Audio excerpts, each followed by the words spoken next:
Hello, sixth graders. This is Mrs. Rodwell here. I'm going to be reading aloud chapters 4 and chapters 5 in Hidden Figures.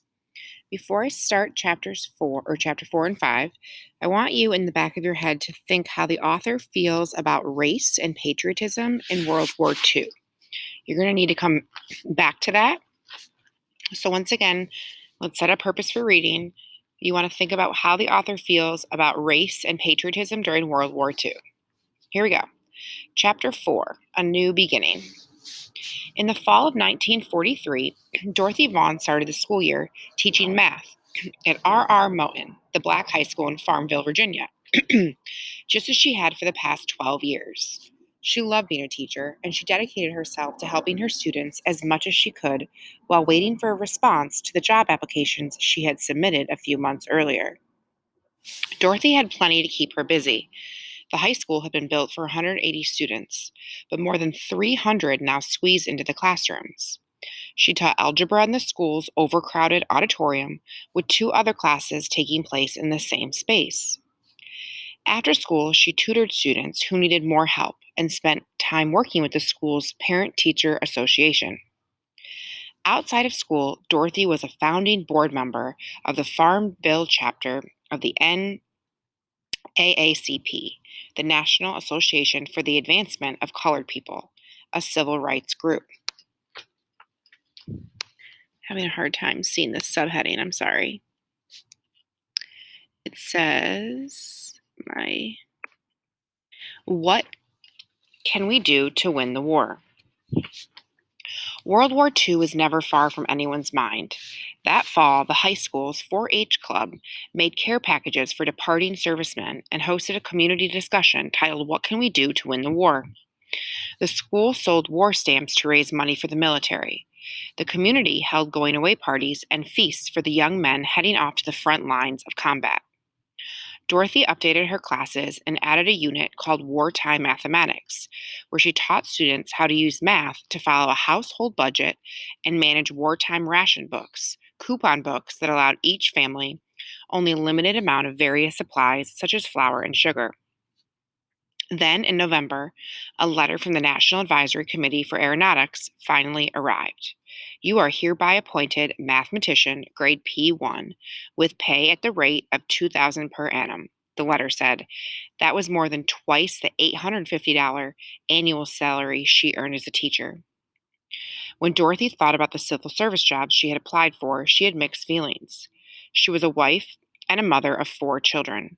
The job at Langley Laboratory was a full-time position 6 days a week.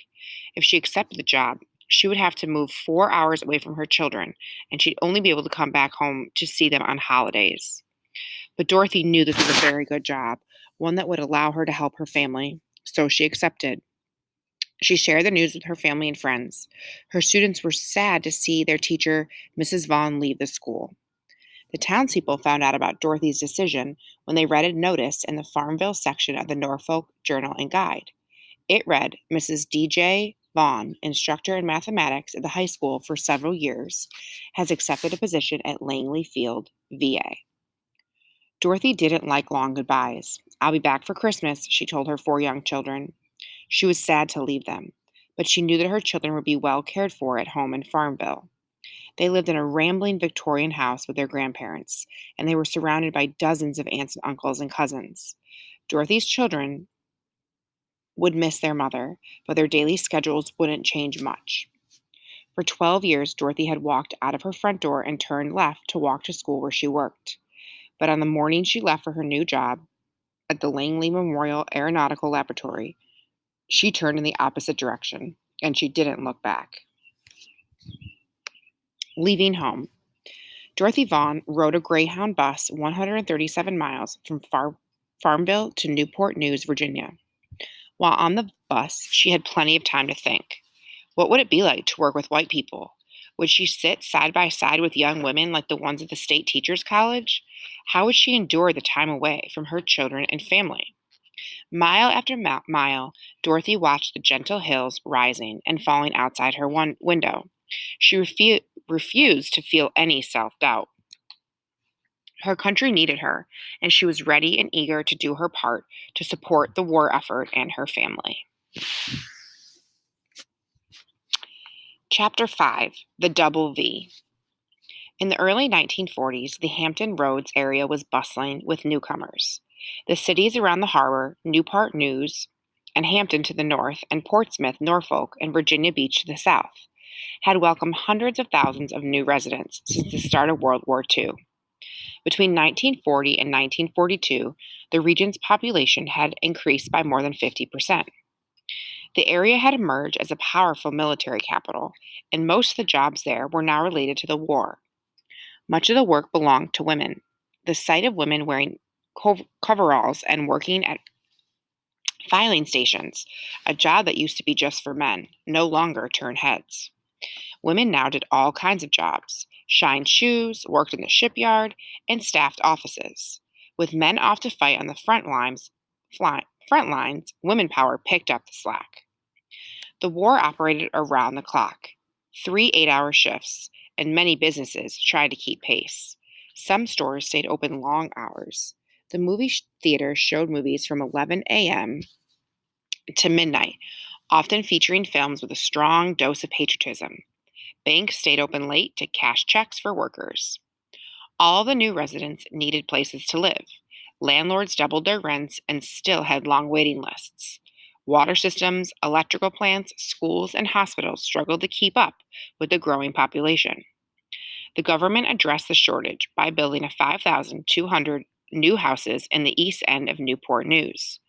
Of those, 1,200 homes were built for African Americans in a separate subdivision known as Newsom Park. Welcome. Dorothy Vaughan arrived in Newport News on a Thursday and started work at the Langley Memorial Aeronautical Laboratory the following Monday. The personnel department kept a file of available houses for her new employees, divided by race to comply with the custom of segregation. $5 a week got Dorothy a room of her own and 2 meals a day in the home of a black couple in their 60s who were willing to take in a boarder. The house was located in the East End, not far from the newly built housing development Newsom Park. The houses in the city's East End neighborhood were well maintained, surrounded by thriving local businesses and occupied by members of a growing middle class. City buses and trolleys circulated through the neighborhood from morning until night as employees punched out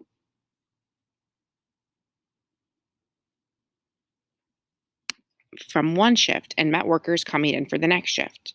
The buses always seemed crowded, and the race-specific laws made commuting more difficult.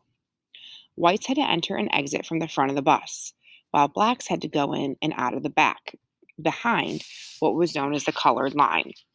Those in the back of the bus had to stand if the white section was full. When the buses were short on conductors, blacks had to enter at the front and push their way to the back section, then do the same in reverse to get off the bus. Blacks caught in the white section were fined or arrested. Even whites complained about the jostling and scrambling caused by the rules.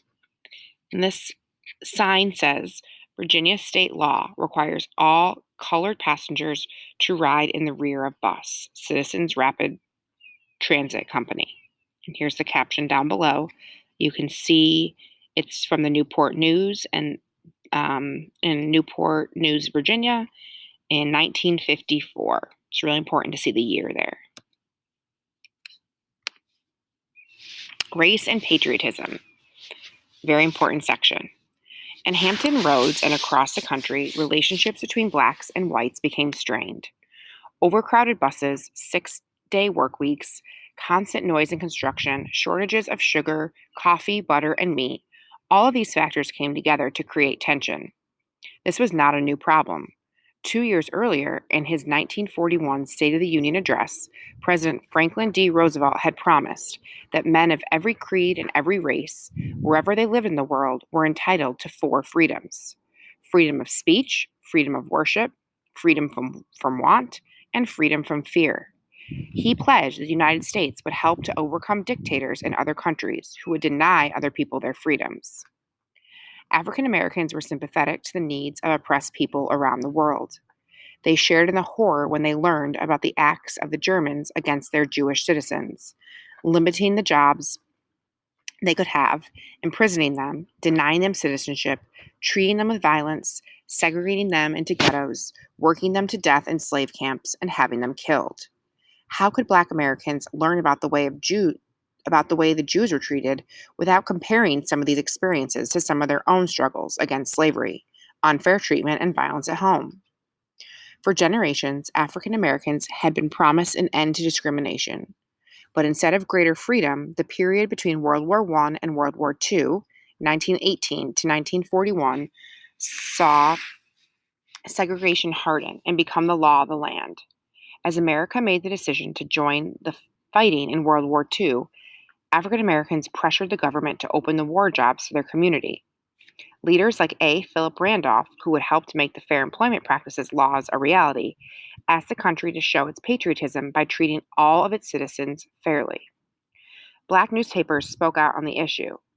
Help us to get some of the blessings of democracy here at home first, before you jump on the free other people's bandwagon, and tell us to go forth and die in a foreign land, said P.B. Young, the owner of the Norfolk Journal and Guide, in a 1942 editorial. Should African Americans fight for freedom overseas when they did not experience it for themselves at home? James Thompson, a 26-year-old cafeteria worker, made his case in a letter to the Pittsburgh Courier. Being an American of dark complexion, these questions flashed through my mind. Is the kind of America I know worth defending? Will colored Americans suffer still the indignities that have been heaped upon them in the past? These and other questions need answering. I want you to know, and I believe every colored American who is thinking wants to know. What are we fighting for? This was the question asked by many African Americans in private and in public. African Americans were loyal to their country. They had a deep and abiding belief in the possibility of democracy. When Pearl Harbor was attacked and the United States joined the fighting in World War II, the African American community closed ranks as they had done in previous times of war. They geared up to fight their country's future and for their own. From this divide between feeling Black and feeling American came the idea of the double victory. James Thompson expressed the idea in his letter to the Pittsburgh Courier. Let colored Americans adopt the double V for double victory. The first V for victory over our enemies from without. The second V for victory over our enemies within. For surely those who perpetrate these ugly prejudices here are seeking to destroy our democratic form of government just as surely as the Axis forces. Dorothy Vaughan understood the importance of the double V, victory in the war and victory in the civil rights struggle at home. By accepting her post as a mathematician, she believed she was working toward both goals. On December 1st, 1943, the leaders of the United States, Great Britain, and Russia concluded a conference during which they planned a summer invasion of France. It was an invasion that would become a turning point in the war and that eventually became known as D-Day. On the same day, Dorothy Vaughan stepped behind the colored line on the bus and headed to her first day of work at the Langley Memorial Aeronautical Laboratory.